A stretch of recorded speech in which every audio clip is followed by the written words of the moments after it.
Hello, welcome to this 5-part training series on the ASHRAE Standard 90.1-2010. This is the premier energy standard being used throughout the United States and other parts of the world. It's organized today by the Energy Systems Laboratory at Texas A&M University. And my name's Larry Degelman. I'm going to be your presenter of all 5 parts of this session. Each part is 45 minutes in length, and you can use these minutes to accrue toward your professional development hours that are required for your PE registration in the state of Texas. A bit on the format of the presentations. This part we're looking at right now is going to be the overview. Following that, we'll have the 4 parts, which are mainly addressing the technical sections. Envelope, HVAC, lighting, power, motors, and service water heating. There is another section in the ASHRAE Standard, very detailed and complicated, called the Energy Cost Budget. We will not be addressing that in this series because it would take much longer time than we have for the sessions. I want to acknowledge support of this indirectly from the American Recovery and Reinvestment Act and also from the Department of Energy. And the direct support, of course, is obtained from SECO, the Texas State Energy Conservation Office.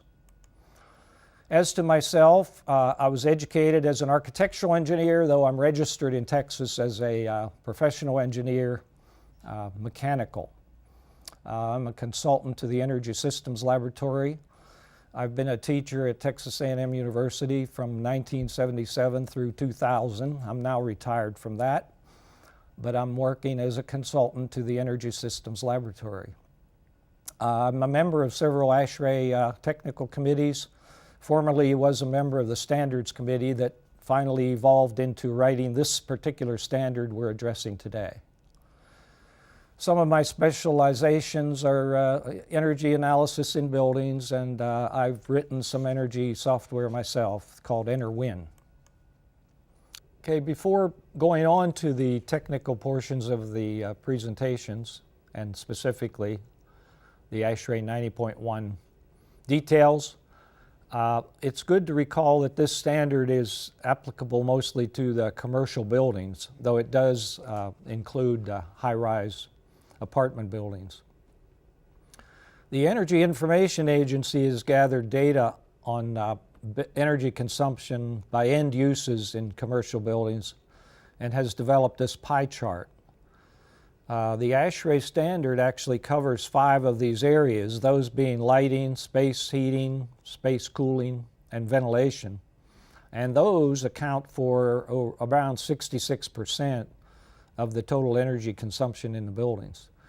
Now, the other 34% are governed by energy codes that are developed by the Department of Energy. The rest is up to ASHRAE's energy standard. In Texas, we have the government code. Chapter 447 of the Texas Government Code gives the SECO office the authority to impose mandatory energy and water conservation standards for state-funded new buildings and renovations. SECO is charged with defining the major renovations and what that really means in the building, basically as to the size of the construction. There's also a Texas Administrative Code which puts into place requirements for new constructions and major renovations in the state. This was put into place on September 1st of 2011, and they at that point decided to require adherence to the ASHRAE Standard 90.1-2010. So for any new construction or major renovation within the state, if it's public low-rise residential, it's going to have to comply with the IEC 2009 in place of ASHRAE Standard 90.1. Also effective on September 1st, 2011, SECO adopted reference to the water efficiency standard for state buildings and institutions. So these are now required also. I could point out here that this goes beyond the ASHRAE Standard 90.1 because ASHRAE, in effect, does not address water conservation at all. If you wish to look at this details about the SECO water standards, you can look at that website, www.texbuildingenergycode.org. For the purpose of defining what is a major renovation in the state, Texas went out to many organizations and solicited comments and evaluations of what would constitute a major renovation. And the number they finally arrived at through consensus making was about $2 million. So anything at that price or more would be regarded as a major renovation. So those are all covered in this requirements of this standard. Before construction of a new state building or major renovation project, the requirement is that the designers have to submit to SECO a copy of the certification that is signed by the design architect or the engineer, and that's to verify that the compliance to the requirements has been made. This form, this is actually the upper half of the Texas Energy Compliance Certification form. You can see on there it just has general information about what the project is, and in particular, if you'll look at these three little bubbles at the bottom, you have to dictate or reveal whether it's a new construction, renovation, or if it's an addition. Okay, this shows the bottom half of the form. Again, we have to show on here whether your compliance was for the prescriptive methodology or whether you used the alternative path, which is available in the envelope section and the lighting section, or whether you've used a simplified approach, which is only available in the HVAC section. Alternatively, you may have complied with the energy cost budget, the ECB method. Down here in the lower left of the form, you'll see space for the engineer's or architect's seal, and then of course the signatures on the lower right corner. This is to certify that you've actually met the Texas state requirements. This second form actually shows the Texas State Code Compliance form for the water compliance. And very much like the energy compliance form, this has to show the project information up here, general information. And at the lower portion, it shows whether it's a residential building, a commercial, whether it's new construction or renovation or an addition. The lower half of the form has check marks available where you can show that you have complied with the water efficiency standards.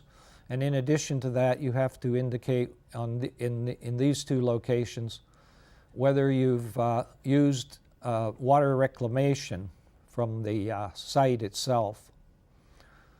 Down here again, just like the energy standard, the architect's and engineer's seal has to be located here alongside of their signature. ASHRAE publishes their own compliance forms, and these are required by SECO. So I'll iterate a few of these right now. The first one I'm showing you is a portion of what's at the upper half of the simplified HVAC compliance. You can see it can get rather detailed as to all the components that you have to put in there on the equipment efficiency. This one has to do with what's called the mandatory provisions, and we've not discussed this yet, but when we go into the HVAC portion, we're going to show where there are mandatory sections and there are also prescriptive sections. So this one relates to the mandatory provisions. The envelope gets rather detailed also. This is the upper half of one of those forms, and I should mention too that these forms can number in the dozens, and not just the couple that we're looking at here. Here's the one for lighting. Again, the top segment, it says that this is on page 3. Again, there can be numerous pages for showing the compliance to the ASHRAE standard. This one's the energy cost budget, ECB. I mentioned earlier we're not going to cover the ECB method in this series of talks. So it is very, very detailed. This could go into the dozens of pages of submittal. Let's look here for a minute at what kind of progress has been made with the ASHRAE 90.1. Back in December of 2008, the Department of Energy determined that the standard 2004 would achieve greater energy efficiency than the previous standard, which was 1999. The numbers they quoted at that point were 13.9% for source line energy and 11.9% for sightline energy. In 2007, the Federal Register published these numbers. Again, improvement over 2004 was found to be 4.4% and 3.7% respectively for sightline and source line energy uses. Now, looking at the standard 2010, purportedly this will achieve 30% more savings compared to the standard 2004. So I think you all can see there's much progress being made, at least on paper. About who is adopting these standards, let's look at what states have done that. Back in 1992, these are the states that had adopted some sort of an energy efficiency standard for buildings. Coming up to 2008, you can see by the map here and all the colors, many of the states have adopted different standards. Texas is one of the few states that's adopted both ASHRAE Standard 90.1 and the IECC standard. Okay, before reviewing some of the technical sections of the ASHRAE 90.1, I want to look at the document itself and get a general overview of it. This is a 221-page document, quite voluminous, has all the sections of the code in it, and basically it supersedes the 2007 version. And what it does to do that is it basically adds 100 different addenda to the previous issue. And all the ASHRAE standards are developed that way. They come out every 3 years and they keep writing addenda. It's a constant effort by the ASHRAE Standards Committee. They keep writing these addenda and then they add them up, and the compendium is the next version of the standard. Many people don't know this. The ASHRAE standard is not based on energy use. It's actually based on energy costs. So all the criteria that are imposed in the standard are based on ultimate energy cost. And if you look at this particular graph, this is how it's done. On the horizontal axis, regard that as an energy conservation measure. You might think of that as inches of insulation in the wall, or just simply R value of insulation. And vertically is the cost. This linear curve you see here, the dark blue one, is what the investment would be in that particular insulation or in walls or roofs. Basically, it's linear because the more you add, the more it goes up in the approximately the same proportion. However, you'll notice this curve that comes down like that. That's the energy cost in the building. Think of it this way. On the left side, if you had zero insulation, you'd have a huge energy cost. So that's way, way up here. If you have a lot of insulation, you have a lower energy cost. But that curve is not linear. It comes down like that. So here we have, to repeat myself, this is the cost of the investment in insulation. This is the cost of the energy in the building. You add the two together, you get what's called the ultimate cost. It's got a belly down point here in the middle, and that's called the optimum point right there. So you go down here and you say this is the optimum R value for that insulation. And basically that's how the committee determines what goes in the energy standard. The document structure is like this. It's got these 12 sections. The ones up on top I'll refer to as the general sections. They cover purpose, scope, definitions, and administration and enforcement. And these that are in blue here, 5 through 10, are what we call the technical sections. And I think I mentioned this a little earlier that we were going to cover building envelope, HVAC, surface water heating, power, lighting, and other equipment. So we will get into detail on those. For now, though, this is just an overview to tell you what's inside of the document. The remaining parts of this series will address each one of these. Now, each one of those is broken down internally into subsections, and we'll get into what the meaning of these is in each one. The one of importance mostly is this one right here called mandatory provisions. That's always subsection number 4. And everybody has to meet that one, even if you go to the alternative compliance methodologies.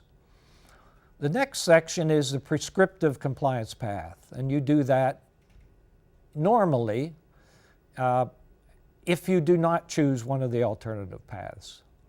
There's information in here on submittals, what's required for the drawings, manuals, and labeling, and things like that. And then finally, there's product information in subsection 8. I'll point down here now to these that we will not go into. Energy cost budget is one of those, and the normative references. There are a whole bunch of appendices, A through G, so a lot of information there that supports the working with the standard. Again, here's the organization of the subsections. This simplified building is a choice that you can use if you're doing the HVAC and you have a smaller building. That's only available, though, in the HVAC section. The mandatory provisions, I think I mentioned this a minute ago, it must be followed for every building you do. The prescriptive compliance path is followed, or it's used, traded off with other methods like the ECB method. There are other alternative compliance paths that you could follow.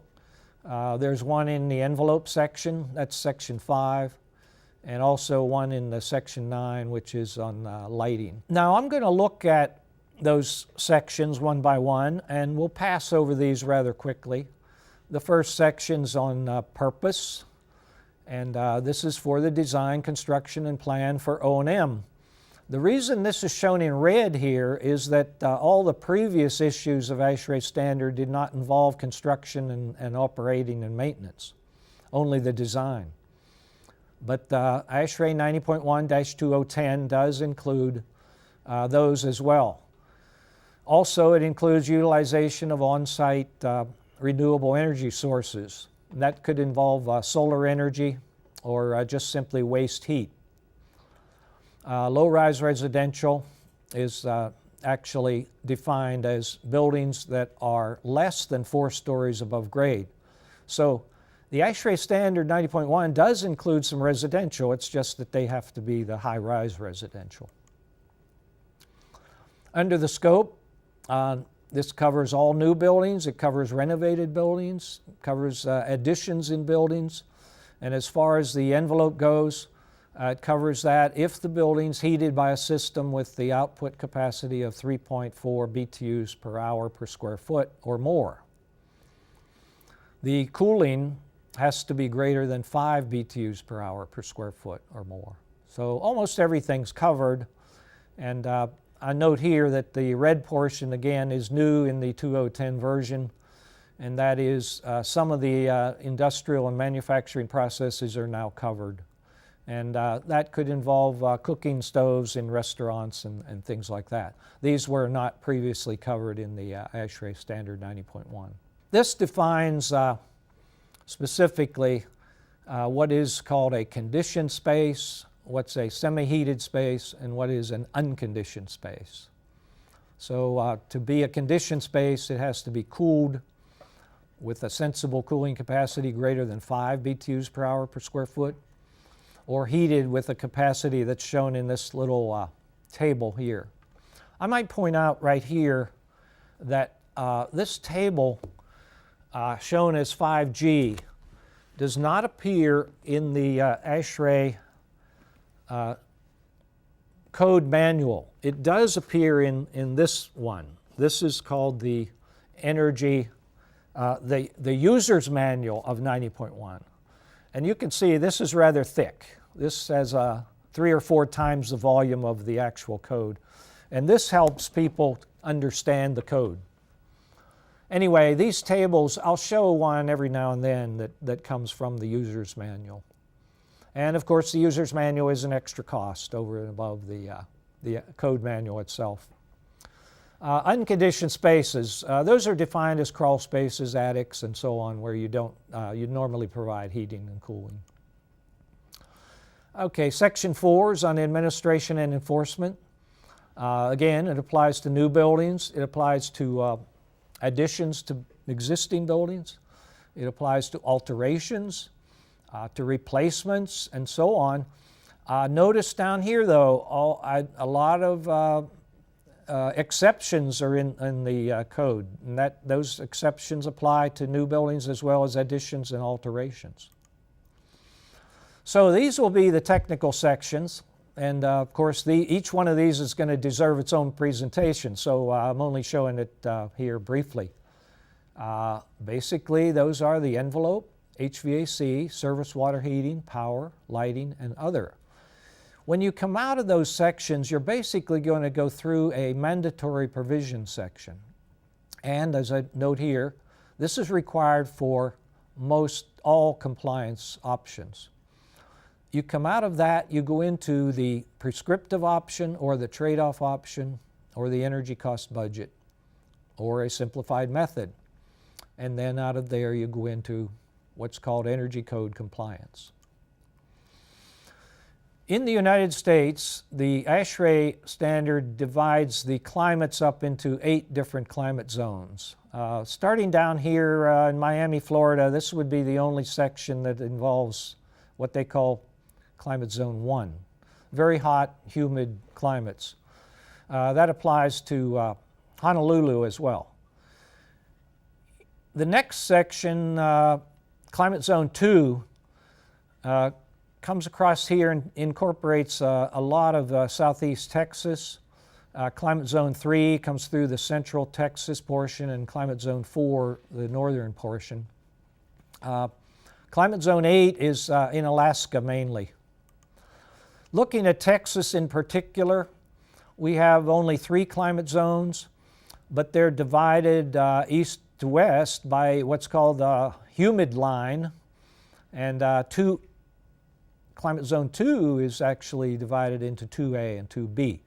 2A is called the humid moist area, and 2B is the dry area of that zone. So 2A involves Houston, Galveston, Austin, San Antonio, and so on. 2B would be Laredo and Del Rio. Climate Zone 3 would incorporate Dallas-Fort Worth.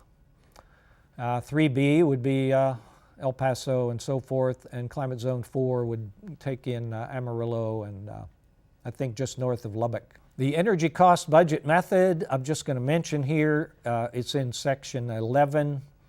This pretty much allows trade-offs between the building functions. It limits the allowable energy cost of the design to those of another building that would actually meet the energy standard by the prescriptive method. So it's a whole building approach. What this is, it does require you to do 2 different buildings. You have to do one building that actually meets the ASHRAE prescriptive standard, and you have to do a second building that is called your energy budget building, your building, and your design. And that design has to be equal to or better than the one that actually meets the code. These are the appendices. ASHRAE uses a terminology called normative, and it's the same thing as required or mandatory. So that's everything in these appendices has to be incorporated. The other appendices are called informative, and they are just that. They give information sources and tell you which addenda have been added to the previous issue to come out with the current issue. Finally, there's an Appendix G. This is rather new. It's called the Performance Rating Method. It is the portion of the standard that relates specifically to energy and not energy cost. It's used by lead designers, that is, people trying to gain points for the lead rating system in buildings. It is intended to rate the building's energy efficiency of the building designs and not the energy cost. So if you wish to comply with lead rating points, then basically you go to the Appendix G, and that is also required to gain those lead points. It's like the ECB method. It does require the use of approved simulation software, that is energy simulation software for hourly energy analysis in buildings. Only a small note here on alterations and additions. I'm going to be showing you a slide or two after each technical section to show specifically what some of the exceptions are with the additions and alterations when we come to each point, like the envelope, HVAC, water heating, and lighting. So we will look at that. When there are cosmetic treatments or repairs, these basically aren't regarded as alterations and additions. And some of the alterations and additions do allow an energy trade-off compliance method as similar to the prescriptive methodology. The bottom line for an alteration is this. Basically, you don't want to have any increase in energy use. That's pretty much what you're after. There are places and exceptions where you can alter the building, and even though your alteration might not meet the code as it is now, if it simply does not make it worse, then it's possible that it is accepted. Anyway, an addition is an increase in floor area or the building height. That's the definition of that. And the definition of an alteration is a replacement of parts of a building or its systems, but maintenance, repair, or service are not considered as alterations. There's an exception to all of this. You do not have to comply with sections 5 through 10 in the code if your building is listed in the National Registry of Historic Places. That sort of gets you off the hook for the entire process. Or if your total energy consumption is less than an equivalent design that actually complies with those 5 sections of the standard, those technical sections. Here's a little section that may go a little beyond the code. ASHRAE has been promoting this for a number of years because it does show improvement over complying with the code. These are called the Advanced Energy Design Guides. And first thing I might tell you is that they are free if you want to download them at that particular website shown here at the top of the slide.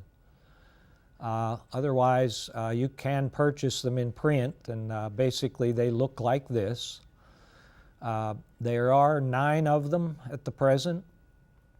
They started out back in 2007 to initially save 30% over and above the standard 1999. And these first ones on small office building, small retail, K through 12 schools, small warehouses, highway lodging buildings, and small hospitals and healthcare facilities. Those were all targeted at saving the 30% compared to 99. These last 3, however, are targeted at saving 50%. So much improvement's been made over the time period. And as I said, These three are what's available as of January of 2012. So these are rather new. Very useful to look at those if you want to basically go beyond the code. There are other ASHRAE standards, guidelines, and so on that you can find online. And we show a few of them here, these websites. One of these websites will allow you to look at the contents in ASHRAE Standard 90.1-2010. 2010 is not free, but you can view it for free online if you wish. It's a virtual page turner that you can use and thumb through the entire document. You can also get formal interpretations for things that you might not understand in the ASHRAE Standard. And you can write to the Manager of Standards at ASHRAE, or we give you a phone number down here. I'm not sure if he'll appreciate that, but there's his phone number at the ASHRAE headquarters in Atlanta. Other places for information, this is the official ASHRAE website. You can also access the local ASHRAE chapters, and there are many chapters throughout Texas, Houston, Galveston, Austin, Dallas, San Antonio, El Paso. Almost everywhere you'll find an ASHRAE local chapter, and you can get information through them. The next one, TexasBuildingEnergyCode.org, that is the SECO office. The next one is the DOE, Department of Energy. It's just called energycodes.gov. The next one is the National Fenestration Rating Council. And then you have the ANSI Standards Organization. We have the American Heating Refrigeration Institute, AHRI. And then the IECC code writers have their website.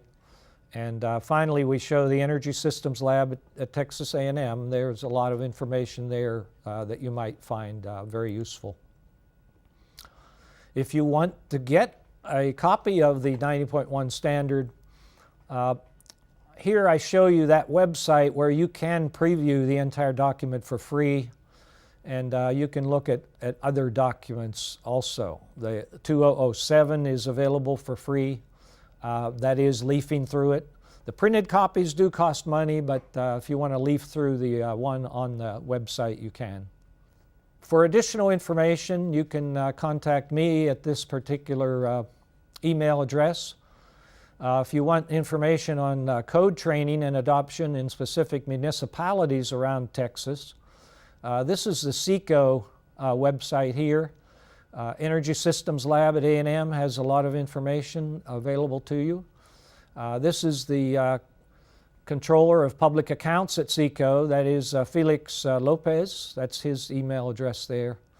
And this is Baman Yazdani. He's the Associate Director of the Energy Systems Lab at A&M. And Shirley Ellis, she's a Energy Code Specialist at Texas A&M. You can access all of them through those email addresses if you have further questions. So this concludes the overview portion, and hope you find time and the interest to go back and look over the following 4 sections that are going to address all the technical issues of the standard. That's where we explain the actual prescriptive and mandatory compliance methodologies. Thank you very much.